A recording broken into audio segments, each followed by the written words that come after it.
Alors, shalom à tous. C'est votre frère Edouard. Nous sommes le jeudi 21 août, non, 22 août 2024. Et je souhaite à tous et à toutes la bienvenue sur la chaîne Jésus-Christ Révélation TV, 7420 Edouard Vidéo Saint, et plus particulièrement à nos nouveaux abonnés. Alors, c'est ceux qui veulent bien sûr s'abonner, le font, hein. Ceux qui veulent mettre un pouce en l'air à la fin, le font. Ceux qui veulent partager, le font. Et je vais prier. Merci Père pour ta parole. Accompagne tous ceux et celles qui sont réceptifs et réceptives, qui veulent vraiment connaître ta parole un peu plus afin qu'ils puissent bien assimiler ce qui sera dit au nom de Jésus-Christ de Nazareth. Amen. Et donc, et voilà, nous sommes sur notre prochain thème, qui lui aussi n'est pas très en vogue dans les enseignements évangéliques. Ce genre de thème, c'est plutôt dans les films fantastiques, les documentaires, certains reportages que vous en entendez parler. Mais il fallait bien que quelqu'un se dévoue pour cette noble tâche, parce que visiblement les autres n'en veulent pas. Donc, j'ai pris sur moi et j'ai décidé de vous montrer que ce n'est pas un sujet tabou dans la Bible, ni même qu'il y aurait une certaine opacité là-dessus, mais bien au contraire. La Bible en parle ouvertement. Donc, si elle le fait, pourquoi ne pas en parler? C'est là pour moi qu'il y a un problème, un gros problème même. Un sujet biblique qui est évité, pour moi, ça n'a pas de sens.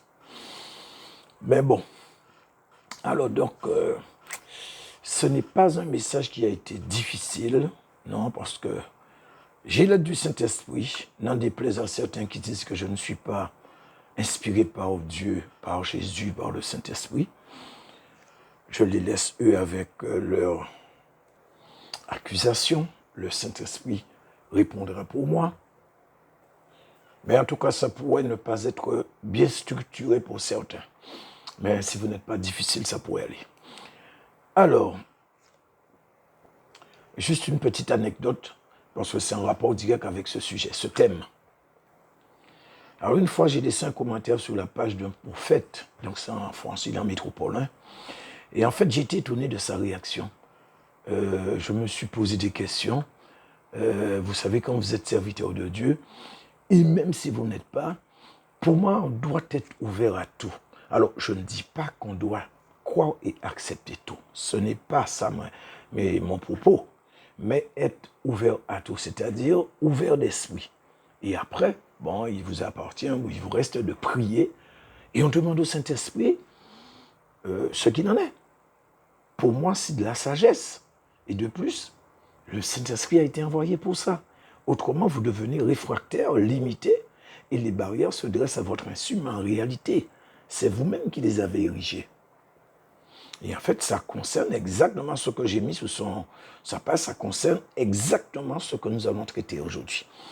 Et dans tout ça, pour moi, je commence petit à petit à comprendre cette réalité. Les apôtres du Seigneur en ont soupé avec leurs détracteurs. Le Seigneur en a pris plein la figure. Alors, pourquoi ce serait différent pour moi? Mais j'avoue quand même que ça me fait un petit peu mal de voir que certains, sans même chercher à comprendre, s'opposent de facto. En fait, c'est triste, voilà. Et en fait, moi, ce que je comprends, c'est que ça ne devait pas être le cas. Bien au contraire. Parce que nous avons suffisamment de recul pour comprendre et savoir apprécier ce qui s'est fait par le passé pour ne pas justement reproduire les mêmes erreurs. Non, ça ne devrait pas. Mais force est de constater que visiblement, cela n'a rien apporté à ce qui devait faire la différence. Alors peut-être que certains vont dire, je répète toujours les mêmes choses, mais vous allez voir, je les répète uniquement dans des sujets ou pour des sujets bien précis, bien déterminés, justement des sujets à controverse. Ok, alors nous allons commencer, mais ça va demander à certains de faire tomber certains stéréotypes. Alors vous avez compris, par rapport aux enseignements et aux prêches que vous avez reçus et qui vont se heurter à ce que vous allez entendre. Alors ceux qui sont habitués avec moi, ils ne seront pas surpris. Et vous savez, même que jusqu'à ce jour, certains auraient dû déjà réagir. Hein. Bon, mais le problème, c'est qu'il faut déjà croire d'abord. Mais bon, en tout cas, Comme je vous ai laissé à comprendre, quelqu'un doit en parler. Hein. Autrement, comment les chrétiens qui ont vu leur masque tomber pourront-ils connaître ce genre de thème? Ça va être toujours pour eux des sujets tabous. Parce qu'il faut qu'il y ait quelqu'un qui en parle, quoi. Bien, alors comme je le dis souvent, pour comprendre ce genre de message, et bon nombre de messages, il faut que nous comprenions ce qui s'est passé au début. Donc ce qui a eu lieu, ce qui s'est fait au commencement. Mais il faut aussi accepter ce qui est écrit, donc dans la Bible. Oh, malheureusement, on a donné, alors je ne vais pas dire une très mauvaise interprétation du verset, mais on l'a cantonné dans une seule et unique interprétation. Et tous l'ont reçu et l'ont transmis sans que personne ne réagisse. Alors, de quel verset? En fait, c'est un verset, si vous voulez, qui est essentiel, qui est la base même de certaines présences sur cette terre. C'est un verset que vous connaissez tous et que nous allons d'ailleurs voir dans un tout petit instant. Mais pour moi, ce verset a été, je vais dire converti. Je vais utiliser le mot converti, carrément. Puisque bon, je pourrais dire aussi interpréter selon la théologie, selon la logique. En fait, pourquoi je dis que ça a été converti? Pour moi, il fallait qu'on prenne ce verset tout d'abord au premier degré. Mais au lieu de ça, si vous voulez, on a été interprété tout de suite le verset. Par conséquent, tous ceux qui sont venus après ont compris et accepté qu'il en soit ainsi, et rien d'autre. Et par conséquent, n'ont pas voulu voir si véritablement, éventuellement, ça ne voudrait pas dire autre chose. Alors, je sais que je vous en avais déjà parlé. D'ailleurs, c'est un verset, comme je vous dis, qui est très connu, hein, mais nous allons revenir dessus. Et cela vous permettra de comprendre le plus naturellement possible le thème de ce jour. Car je le répète, frères et sœurs, nous ne devons pas être conformistes ou, si vous voulez, être fermés. Peu importe qui vous a dit une chose, si vous entendez autre chose qui paraît ou qui est probablement contraire tout court à ce que vous avez entendu, n'hésitez pas à chercher à comprendre pourquoi. Ainsi, vous verrez que vous allez grandir spirituellement.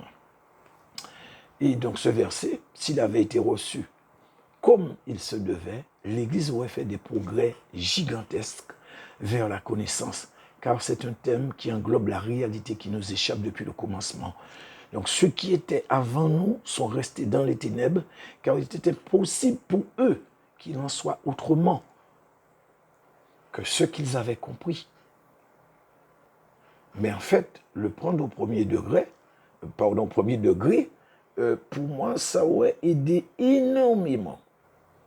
Et donc, comme je vous l'ai dit, il est normal que nous puissions retourner au commencement. Et le commencement dans la Bible, c'est la Genèse qui veut dire au commencement d'ailleurs.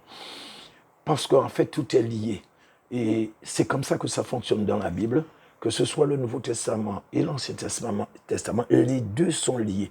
Il est impossible que nous puissions les dissocier ou se concentrer sur un seul. Non, ça n'a pas de sens.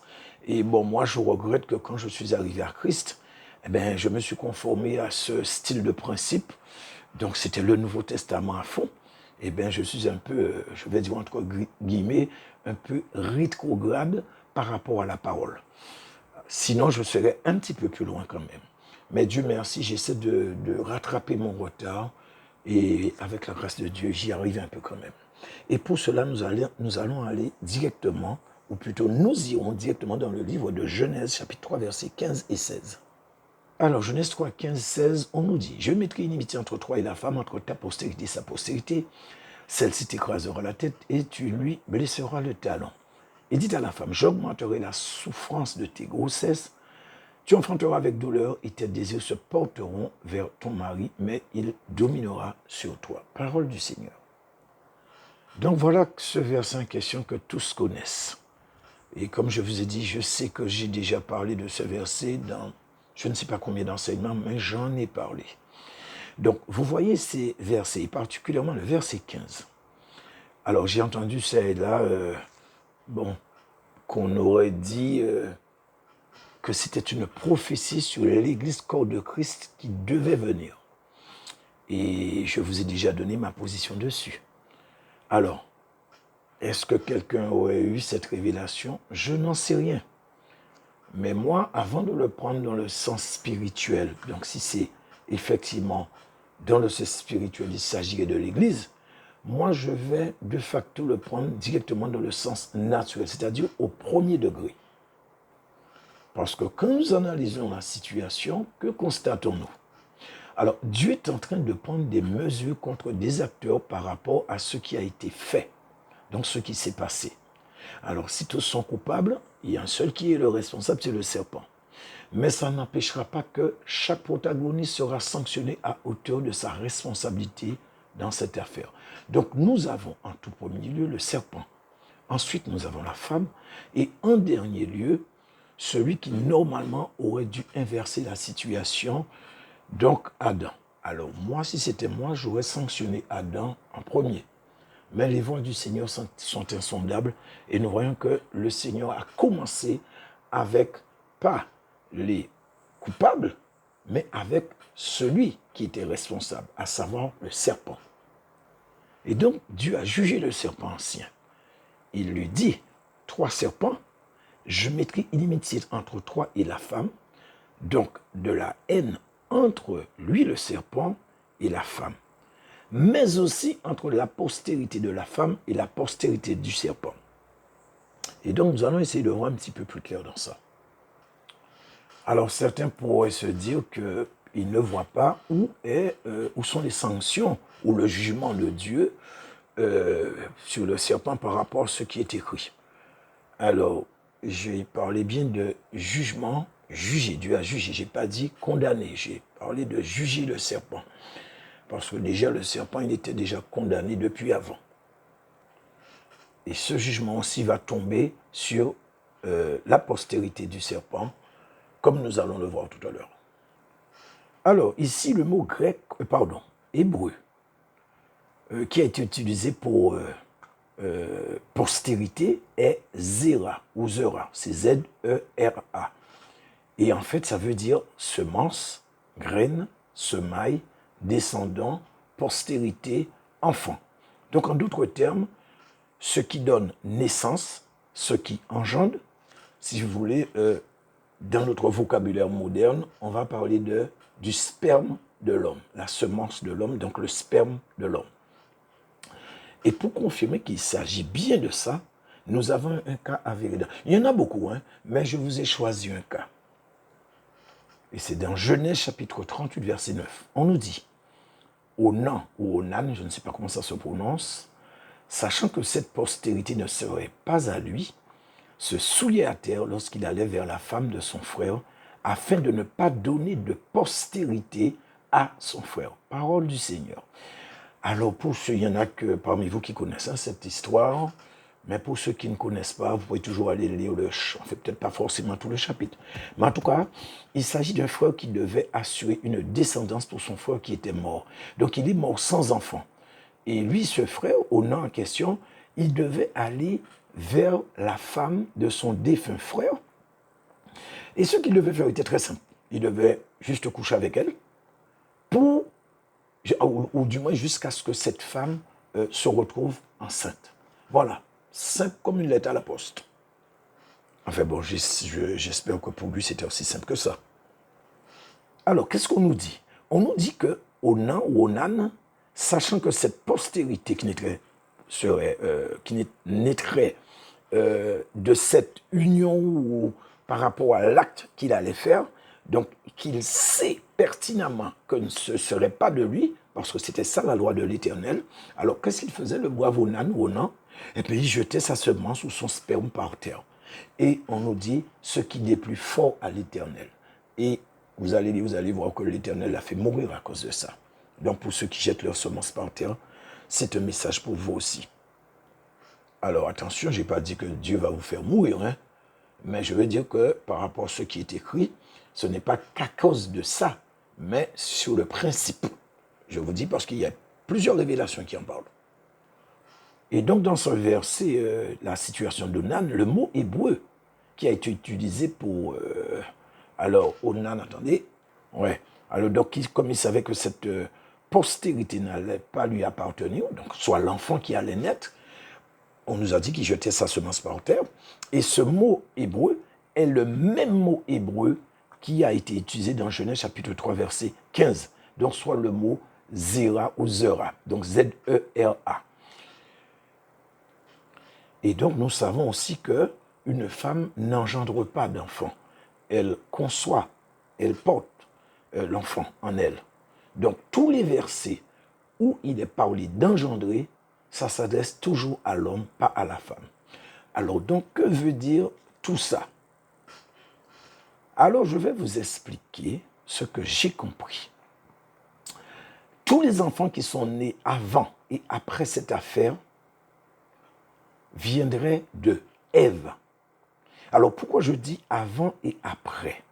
C'est tout simplement parce qu'au moment où Dieu s'adresse au serpent et à la femme, il y a deux inconnus derrière ça. Donc, le premier, Dieu s'adressait à Ève par rapport aux enfants de la nature spirituelle, soit les enfants créés qui sont la descendance de l'homme et de la femme qui ont été créés à l'image et à la ressemblance de Dieu, de Genèse chapitre 1er, verset 26.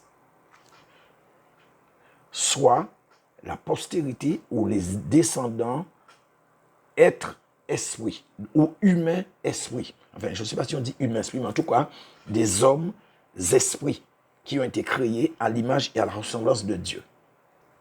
Et en deux, les enfants de la nature matière ou physique qui sont de la descendance d'Adam et Ève. Alors, je m'explique. Je ne vais pas rentrer dans les détails. Il faudra écouter certains enseignements que j'ai faits sur la création pour bien comprendre ce que je vais dire. Je vais donner juste le minimum pour les besoins de cet enseignement. Quand Dieu parle de postérité, c'est toujours, comme je l'ai dit tout à l'heure, et que vous le savez d'ailleurs, c'est de l'homme qu'il s'agit. Mais en fait, ce même mot hébreu zéra, qui veut dire postérité ou descendance, comme je vous l'ai dit aussi, parle en fait en réalité même, si on devait nous utiliser cette expression, on dirait plus enfant. Car une descendance ou une postérité, c'est un enfant. Ou si vous voulez, la postérité, la descendance, ce sont les enfants qui vont naître, qui doivent naître. C'est pour cela que dans Genèse 38, que nous traitons, nous avons l'histoire d'Onan qui devait assurer la postérité à son frère, mais qui refusait de faire ce qu'il avait lieu de faire pour qu'un enfant soit conçu par sa belle-sœur, soit laisser sa semence ou sperme pénétrer la femme, donc pour faire ce qui devait être fait. Et donc, si nous retournons sur Genèse 3, 15, 16, donc ici, Dieu parle des enfants que Ève allait porter ou concevoir dans son sein. Donc, soit les enfants de son mari Adam, mais aussi les enfants du serpent. Parce que Dieu n'a rien dit à Adam concernant les enfants qu'il allait engendrer avec Ève. Pourtant, c'est l'homme qui engendre. Mais Dieu ne touche aucun mot à Adam dans cette affaire. Pourquoi? Parce que c'était naturel entre Adam et Ève. C'est pour ça qu'ils étaient là d'ailleurs. C'est pour ça qu'ils sont sur terre. Mais le serpent, non. Le serpent, il n'était pas dans l'affaire du tout. Mais avec ce que Dieu dit, la donne va changer. Et il s'agit sans l'ombre d'un doute des fruits des entrailles de Ève, mais indépendamment de celui qui en serait l'auteur ou qui féconderait Ève. Or, au moment où Dieu est en train de s'adresser à eux et de les sanctionner, nous avons deux présences, hormis Ève. Pardon. Nous avons le serpent et Adam. Et comme je vous ai dit, pour Adam, c'est naturel. Mais pour le serpent, ça ne l'était pas. Là maintenant, il est en train de rentrer en liste. Mais ça va devenir un peu plus compliqué parce que Adam va faire une chose qui va demander une certaine connaissance assez approfondie de la Genèse. Alors, je vais même dire plus que la Genèse. Mais comme tout commence avec la Genèse, et c'est dans la Genèse que vraiment que la base est, je vais même dire la quintessence même de la connaissance, l'essence de la parole. C'est là, dans la Genèse, que ça parle. Donc, il faudrait avoir effectivement une bonne base, une connaissance assez approfondie de la Genèse, de ce qui s'est passé d'ailleurs. Et bon, c'est vrai pour ceux qui ont suivi mes enseignements, ce que je vous ai dit tout à l'heure là, hein, donc des enseignements notamment sur la création, normalement on ne devrait avoir aucun mal à s'y retrouver. Mais ça pourrait devenir un peu confus pour les autres qui n'ont pas écouté les enseignements en question. Donc, comme j'ai dit tout à l'heure là, eh bien, si vous voulez effectivement comprendre ceci, il faudrait aller écouter les autres enseignements que j'ai faits, notamment sur la création, etc. Et ça vous permettra de bien assimiler cet enseignement. Et donc, pour revenir un petit peu sur le sujet, donc Adam va donner à sa femme qui, jusqu'à présent, n'avait pas de nom. C'est quand même étrange, ça. Hein? Et ils n'ont pas d'enfant non plus, ou du moins, ils n'ont pas encore eu, il n'y a pas encore eu de naissance. Mais Adam va faire quelque chose, mais vraiment, quand on y réfléchit, bon, on peut dire que ça n'a pas de sens, mais en fait, non, ça va dérouter beaucoup maintenant, frères et sœurs. Alors, c'est donc Genèse chapitre 3, verset 20. Donc, Genèse 3, 20, on nous dit, Adam donna à sa femme le nom d'Ève, ou de Ève. Ah non, je lis le verset. Adam donna à sa femme le nom d'Ève, car elle a été la mère de tous les vivants. Parole du Seigneur. Alors, voyez comment c'est. Le verset, il est simple. Quand on regarde, dans un premier temps, on peut voir que c'est un verset qui est simple, qui est facile, etc. Mais loin de là, et je peux vous dire que c'est un verset qui est très corsé. On nous dit qu'Adam donna à sa femme le nom de Ève. Pourquoi? Parce qu'elle a été la mère de tous les vivants. Pourtant, quand Adam lui donna le nom de Ève, il n'était que deux. Et il venait tout juste d'être expulsé du jardin. Alors pourquoi Adam lui a donné ce nom qui veut dire mère de tous les vivants, alors qu'ils ne sont en fait, en réalité, que deux dans le jardin? Eh bien, c'est tout simplement parce que, selon ce que je comprends, Adam était en train de parler de la création.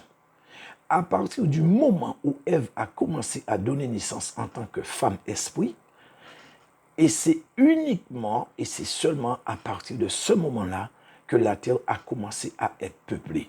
Mais sauf qu'il s'agissait de la naissance des êtres humains, esprit de Genèse 1, 26. Je vous en ai parlé tout à l'heure là. Et il ne s'agissait nullement de la naissance des êtres humains, matière ou physique. Et oui, parce qu'ils ne sont que deux. Ça devient compliqué. C'est pour ça que je vous ai dit qu'il faut, pour ceux qui ne connaissent pas l'enseignement, qui ne connaissent rien dans ça, il faut que vous alliez écouter les enseignements que j'ai faits. Et donc, nous allons relever un détail qui est très important, qui confirme ce que je vous ai dit. Le fait que Adam lui a donné le nom de Ève, qui veut dire mère de tous les vivants. Regardez dans quel temps Adam lui a parlé. Donc, dans ce verset, ce Genèse chapitre 3, verset 20, regardez quel est le temps qui a été utilisé au passé composé. Ils sont deux, mais Adam parle au passé composé.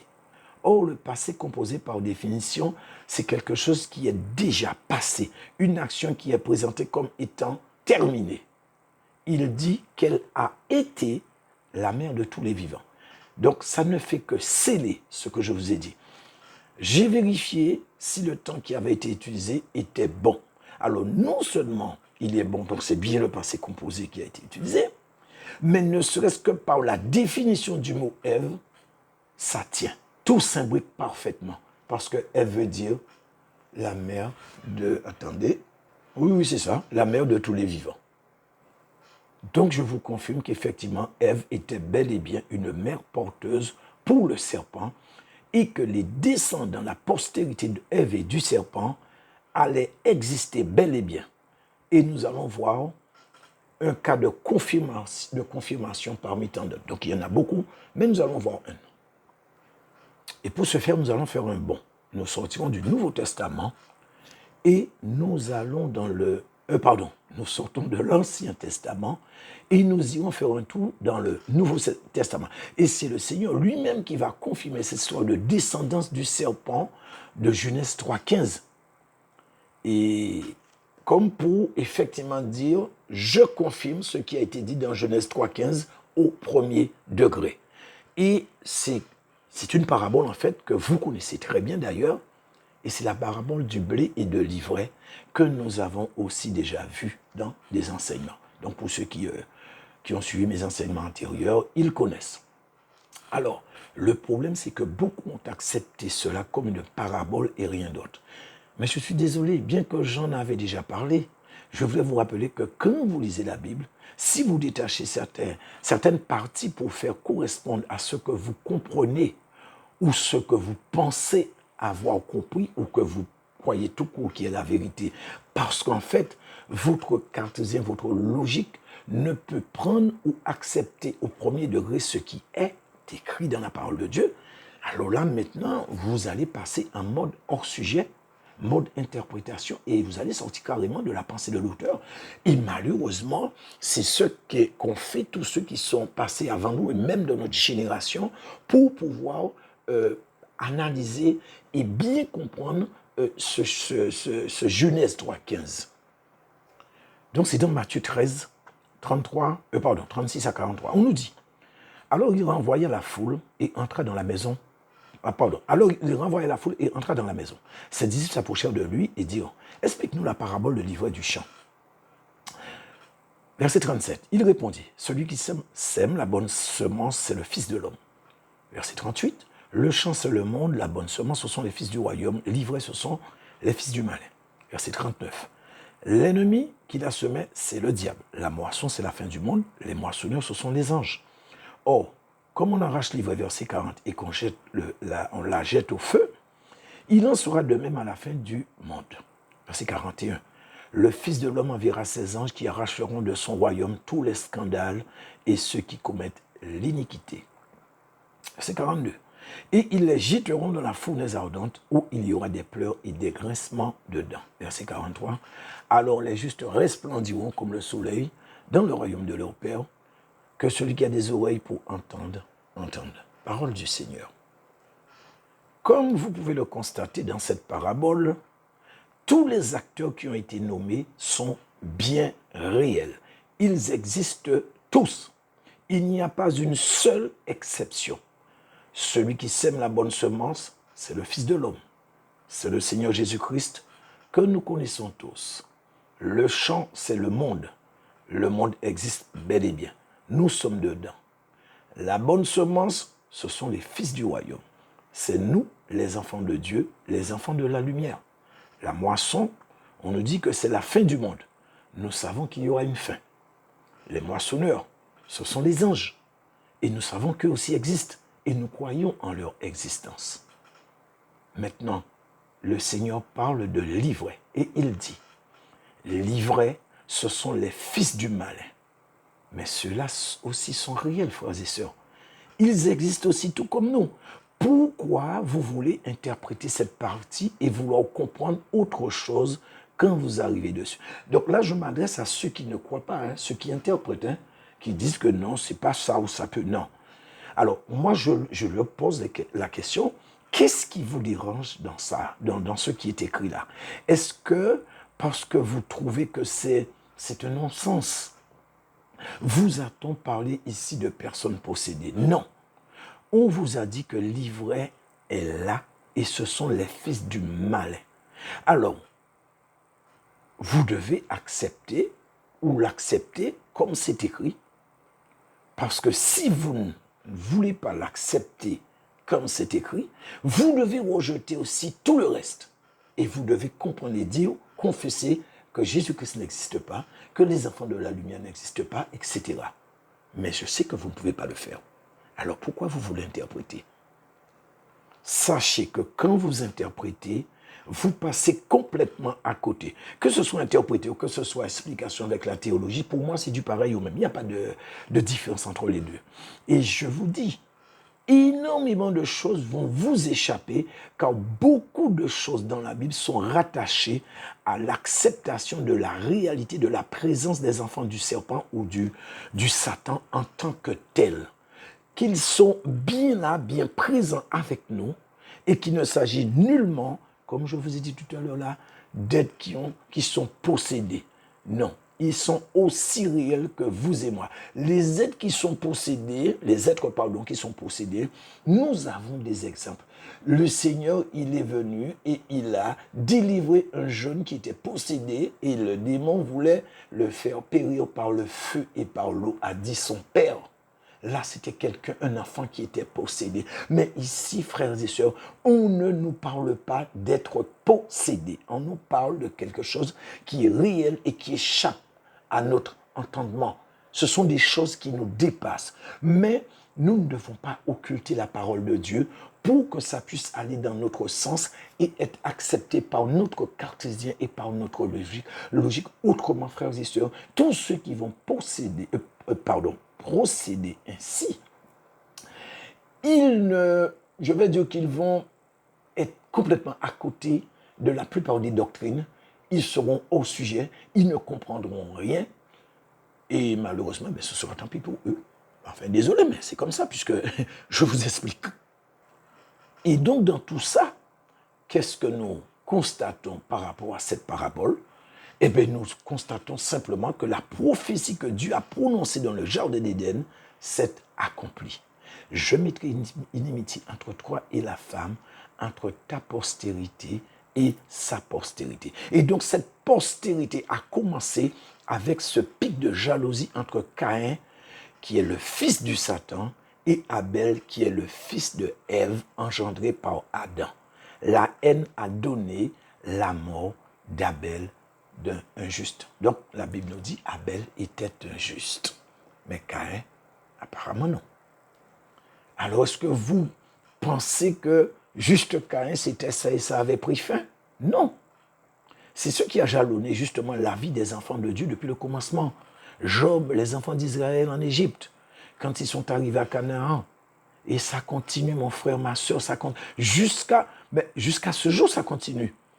Que ce soit au niveau d'Israël géographique ou de l'Église corps de Christ, les enfants du malin n'aiment pas les enfants de Dieu. Il y a la haine.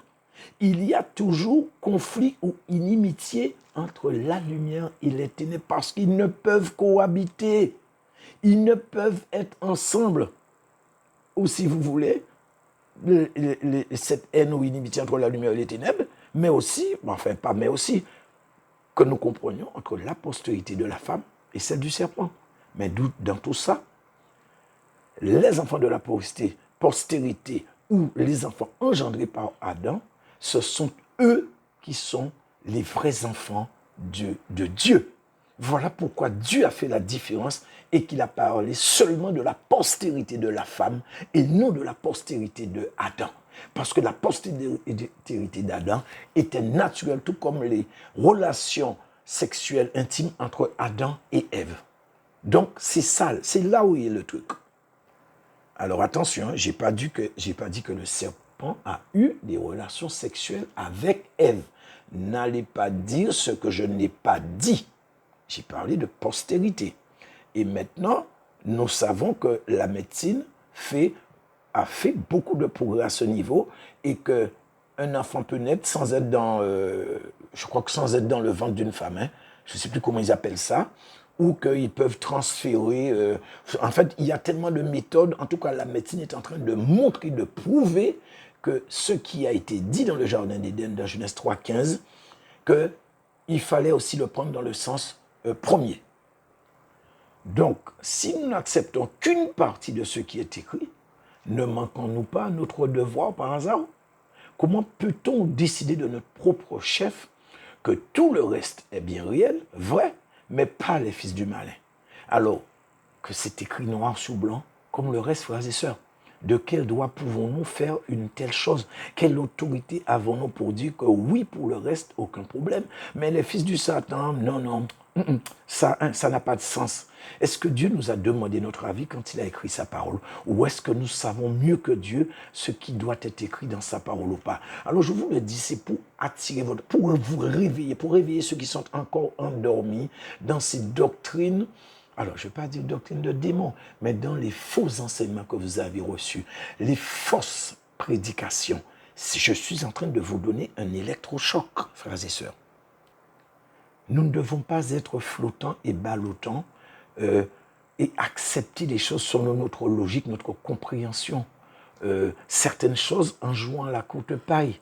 Nous devons grandir, frères et sœurs. Je vous ai dit dans un enseignement récent, il faut mettre de côté le lait et la bouillie et passer à la nourriture solide. Ça, c'est la nourriture solide. Donc, nous allons partir avec ce que nous avons, donc, qui sont livrés ou les fils du malin qui sont avec nous depuis le jardin d'Éden. Car le premier était Caïn.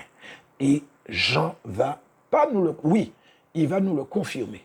J'allais dire, il va nous le révéler, mais depuis Genèse 3,15, ça a été dit par Dieu, c'est fait avec la naissance de Caïn, et Jean va nous confirmer, donc vous voyez l'Ancien Testament et le Nouveau Testament, je vous ai dit les deux sont liés, l'un complète pardon, l'autre, l'un explique l'autre. Et c'est dans Jean chapitre 1, pardon, oui c'est ça, c'est, non, l'évangile, pardon, de Jean, donc 1 Jean 3,12.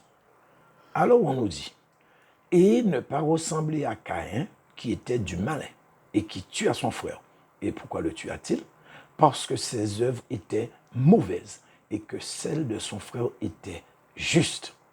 Alors, je ne vais pas revenir sur la naissance de Caïn, j'ai fait un enseignement dessus, mais pour cet enseignement, je vais juste vous faire un petit récapitulatif.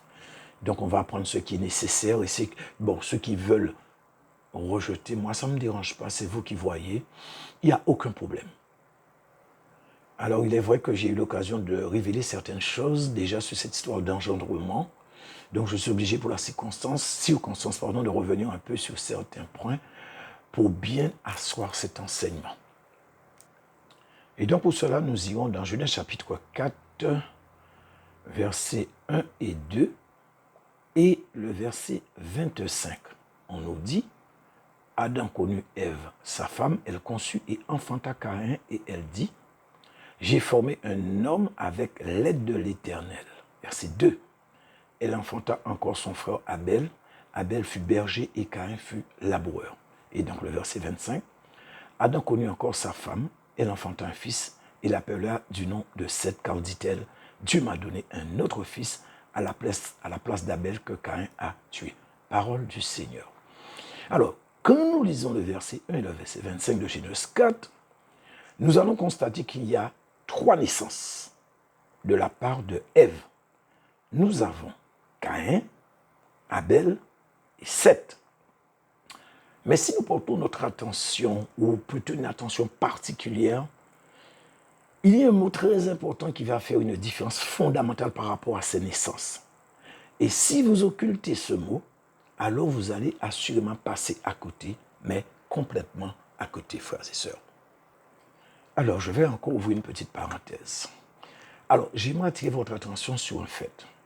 Alors, je dis les choses quand j'enseigne, et si vous voulez, chacun est libre de rejeter ou d'accepter. Néanmoins, quand vous voyez que je vous démontre bibliquement les choses, arrêtez de rejeter uniquement parce qu'on vous a dit autre chose. Soyez adultes, frères et sœurs, et apprenez à confirmer qu'un chat est un chat quand vous voyez que c'est un chat. Ce n'est pas parce qu'on vous dit non, ce n'est pas un que vous allez dire non. Si vous voyez que c'est un, il faut dire c'est un. Quand vous voyez un chien, c'est un chien. Ce n'est pas parce qu'on vous dit que ce n'est pas un chien que vous allez dire non, ce n'est pas un chien. Si vous voyez que c'est un chien, vous dites que c'est un chien. Même s'il y a 500 personnes qui vous disent non, c'est un chat. Mon frère, ma soeur, tu vois un chien, tu dis c'est un chien, point trait. Il ne faut pas vous laisser influencer quand l'évidence est là. Parce que si j'avais fait la même chose que vous, je n'aurais pas pu vous enseigner. Pourquoi? Eh bien, comme je vous l'ai dit il n'y a pas longtemps, j'aurais dit à quoi ça pourrait bien me servir de vous enseigner des choses que vous connaissez déjà. Et pour moi, c'est quand même assez cohérent. Si c'est des choses que vous connaissez, pourquoi je vais vous dire les mêmes choses? Moi, j'ai dit à Dieu, moi, je ne peux pas les répéter les mêmes choses comme ça. Si je fais de l'enseignement, je dois apporter quelque chose de plus. Parce que je sais, connaissant ma nature, je ne vais pas aimer. Je suis un perfectionniste. Donc je ne le dis pas par vantardisme, mais c'est ma nature. Alors je suis désolé. C'est ma nature. Donc, frères et sœurs, arrêtez de vous faire mener un bateau avec des doctrines qui n'ont pas de fondement biblique et qui ne s'expliquent qu'avec des formules théologiques, parce que j'explique ce que je comprends, et peut-être que certains parmi vous, effectivement, vous n'avez jamais entendu, vous pouvez être peut-être choqués, parce que je sais que ça a déjà choqué des gens, mais tout ce que je vous demande, c'est de faire un choix entre la vérité et ce qui semble être la vérité. Et pour moi, ce n'est pas très compliqué. Je ne vous demande pas, comme j'ai dit, de croire dans ce que je dis. Vous n'avez qu'à demander au Saint-Esprit. Parce que je peux me tromper. Mais vous devez reconnaître aussi que la masse a pu se tromper sur beaucoup de doctrines. Il ne faut pas croire parce que je dis ce qui est contraire à ce que les autres disent, que forcément que c'est moi qui ai un problème ou que c'est moi qui sois contraire. La masse peut s'être trompée. Il pourrait y avoir des choses qui leur ont échappé et que, bon, et à partir de ça, bon, ils sont partis sur une mauvaise base et les autres, bon, ils n'ont fait que suivre. Mais moi, je vous ai dit, moi, je ne suis pas ce que les autres font ou disent ce que les autres disent si je vois qu'il y a un problème. Et pour finir, je vais vous dire, ce n'est pas parce que votre pasteur, parce qu'il y a des fois, il y en a ceux qui font des sentiments. C'est pour ça que je vous dis de temps en temps, frères et sœurs, fermez votre cœur et ouvrez votre esprit, parce que si vous laissez votre cœur ouvert et votre esprit fermé, à ce moment-là, c'est les sentiments qui vont prendre le dessus à cause de votre lien, de votre étroitesse, je ne sais pas, de votre affinité ou de votre relation, ou du moins des relations entre vous, votre pasteur, votre enseignant, je ne sais pas, enfin, qui sais-je encore, quoi, avec tous les autres, quoi. Donc moi, ce que je vous demande, c'est simplement, c'est le minimum, c'est d'essayer de comprendre et d'arrêter de faire les autres décider à votre place. Et que le moment est venu que vous puissiez dire « stop ». Je veux comprendre, même si ça semble ne pas avoir de sens, mais je veux comprendre. Il faut savoir se mettre debout et dire « je suis désolé, mais ça ne semble pas refléter ce qui est écrit » ou encore « j'ai entendu autre chose qui me paraît plus approprié par rapport à ce que vous dites et ce qui est écrit ». Mes frères et sœurs, si vous insistez dans votre voie et vous voulez continuer à croire ce qui a été établi, alors que c'est totalement infondé, alors c'est vous qui voyez. Et ceux qui ont l'Esprit de Dieu en eux comprennent ce que je veux dire. Et je ferme la parenthèse. Et je reviens aussi sur ce que je disais. Alors j'ai dit qu'il fallait avoir une attention toute particulière sur un mot. Oui, un seul petit mot qui va faire toute la différence. C'est ce petit mot d'ailleurs, souvent quand j'enseigne, vous m'entendez parler, je parle du déterminant.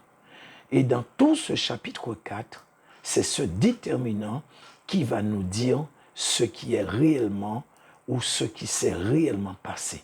Et ce petit mot est dans le verset 1 et il est aussi dans le verset 25. Il a été utilisé 2 fois dans des circonstances bien particulières. Et c'est un mot en français.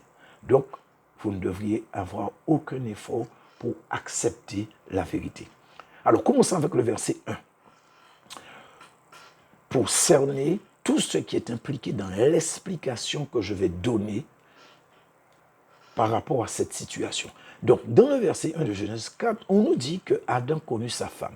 Le mot hébreu utilisé pour connu du verbe connaître est yada, Y-A-D-A, ce qui veut également dire connaître charnellement jusqu'à avoir des relations sexuelles. Bon, ok.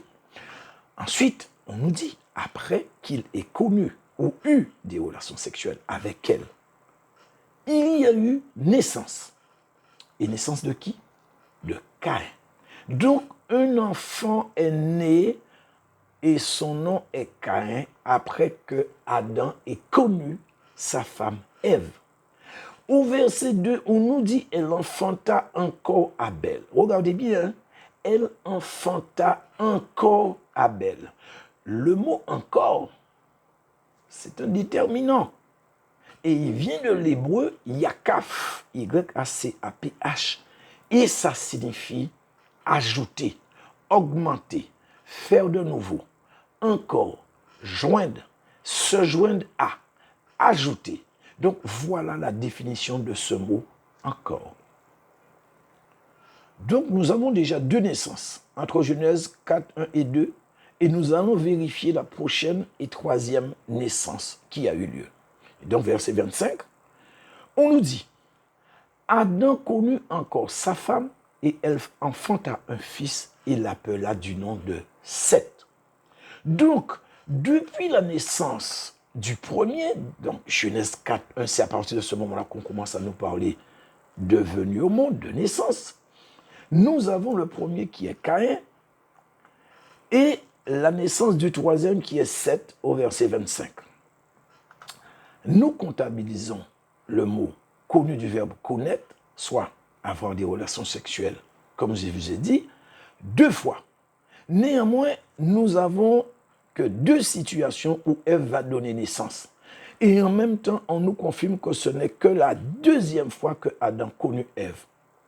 Mais ça va leur faire quand même leur 3e enfant. Donc, il a connu Ève 2 fois, Genèse 4, 1, Genèse 4, 25. Mais nous avons 3 naissances ou 3 venues au monde. Alors, vous savez quelle question que je vais vous poser? Expliquez-moi à quel moment Adam connut Ève pour engendrer Abel, puisque ça ne figure nulle part dans le chapitre 4, ni dans aucun chapitre ou verset de la Bible. Pourtant, dans le chapitre 4, les naissances ont commencé. Nous l'avons vu, chapitre 4, verset 1. On a une première naissance, on nous parle de Caïn. Mais après, on nous dit encore Abel. Mais nous n'avons aucun verset qui nous dit que Adam connut Ève et Abel est venu au monde où Ève a donné naissance à Abel. Alors, expliquez-moi maintenant comment c'est possible. Eh bien, frères et sœurs, tout simplement parce que Adam connut la première fois sa femme et que Ève engendra ou donna naissance à 2 êtres. Il y a eu une double naissance ou ce que nous appelons des jumeaux. Caïn et ensuite Abel. Voilà pourquoi le mot encore se trouve dans le verset 1. Quand Abel est venu par la suite. Et que je vous rappelle sa définition, le mot encore, c'est ajouter, faire de nouveau, joindre, augmenter par rapport à ce qui est ou qui existe déjà. Alors, désolé, je suis un peu perdu. Mon téléphone a sonné. Je sais plus trop ce que je vous disais. Alors, je crois que je vous disais que Caïn est venu au monde. Ensuite, nous avons le mot encore, donc qui voulait dire ajouter, joindre, augmenter, etc. Donc, ça veut dire que de la première naissance, on va joindre de nouveau, on va augmenter encore parce qu'il va venir une 2e naissance. Et c'est la naissance de Abel. Donc, frères et sœurs, voilà l'explication pour ce qui est de la naissance de Caïn et de Abel. C'était des jumeaux. Nous avons eu, je vous l'ai fait voir, nous avons eu 2 fois le mot Adam connu. Donc, 2 fois nous avons cette expression dans Genèse 4. Et nous avons 2 fois le mot encore, mais il y a eu 1 fois pour la naissance de Abel, qui voulait dire que encore une fois, augmentation, joindre à nouveau, enfin tout ce que vous voulez pour annoncer l'arrivée de Abel.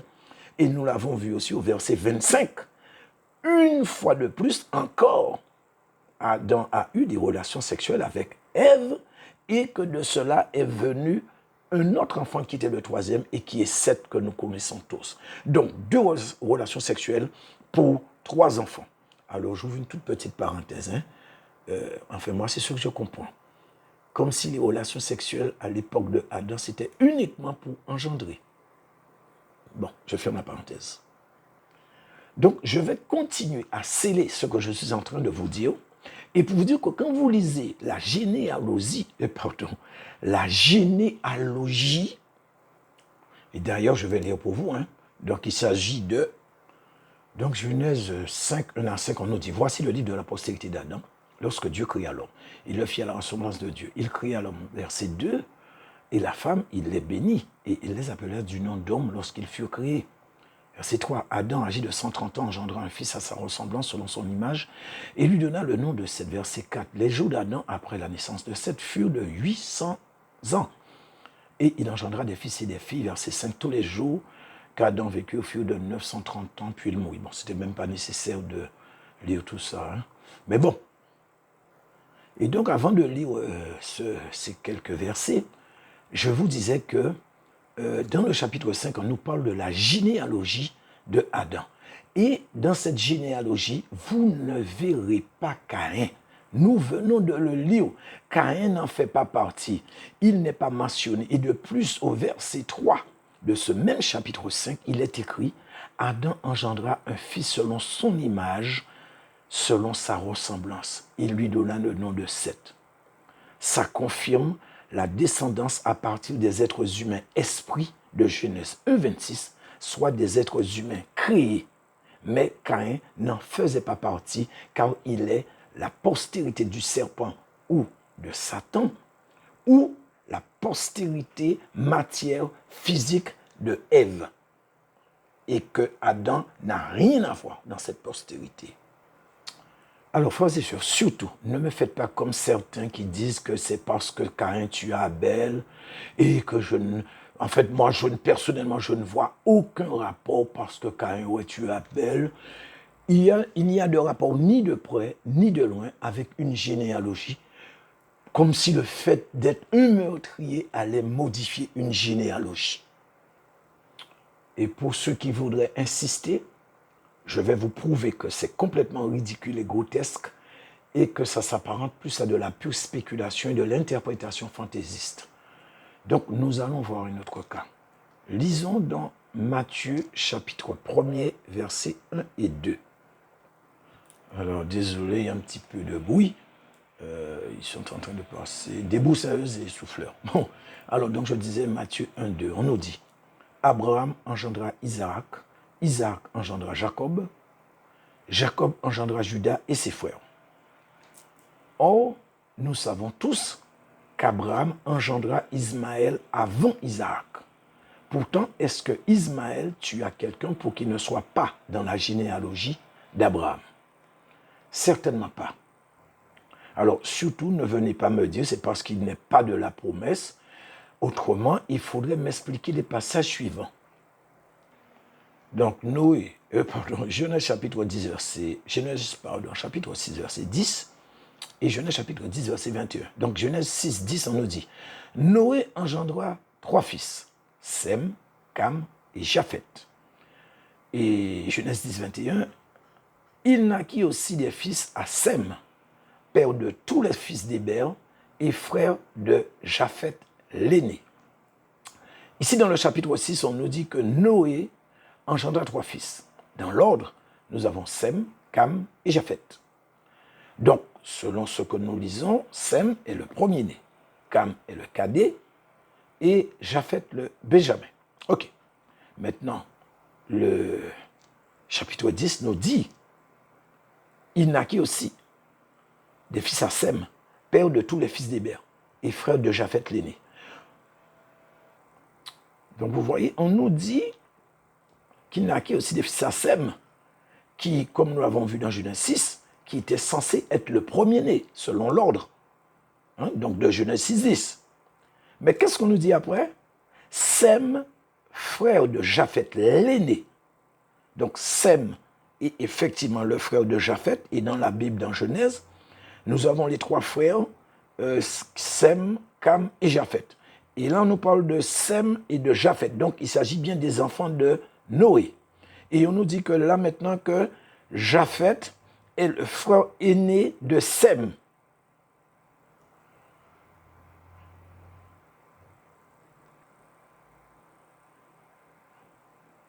Donc, tout ce que nous devons comprendre, c'est qu'il y a des choses derrière ça que nous ignorons. Mais nous devons chercher à comprendre pourquoi. Parce que ça sort du principe biblique. Alors, quand je dis nous devons chercher à comprendre pourquoi, parce que ça sort du principe biblique, je parle de le fait que c'est le premier-né qui est toujours devant. Et là, nous avons l'inverse. Donc, le principe biblique voudrait que ça soit Japheth et chercher à comprendre pourquoi c'est Sem. Donc, moi, je sais, hein, j'ai déjà mon idée, mais bon, comme ça ne concerne pas notre enseignement, donc je ferme la parenthèse.